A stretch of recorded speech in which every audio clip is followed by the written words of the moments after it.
This presentation is going to be about the common issue of hunger in contested spaces. Contrary to popular belief, hunger is not a foreign issue alone. Indiana has its own. 1 in 6 people in Indiana struggle with hunger, and 1 in 3 children struggle with hunger. People who struggle with hunger also struggle with poverty. 14% of Hoosiers live below the poverty line, and 12% struggle to put food on the table. Signs of a child having malnutrition include being anxious for a meal to be served, rushing food lines, eating all their food at meal times, extreme hunger on Monday mornings, poor school performance, and extreme thinness and puffy cheeks.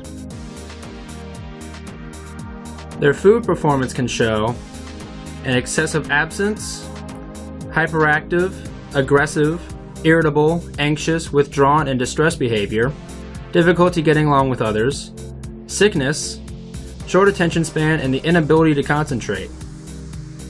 Their homes often lack food resources, or the parents are unable to prepare meals. And many of them live in what's called a food desert. Now, a food desert is an urban area that is more than 1 mile away from a food source. That includes a Kroger, Marsh, or any other grocery store.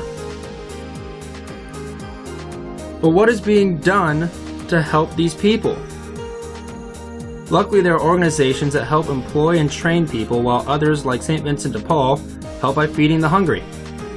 St. Vincent de Paul has its own educational program, but I'm going to focus on how they feed people. St. Vincent de Paul alone feeds over 3,000 people a week. They even deliver food to the homes of people who can't make it to the warehouse on their own, whether that be a lack of a car or not being able to find a ride of their own to help them from a neighbor.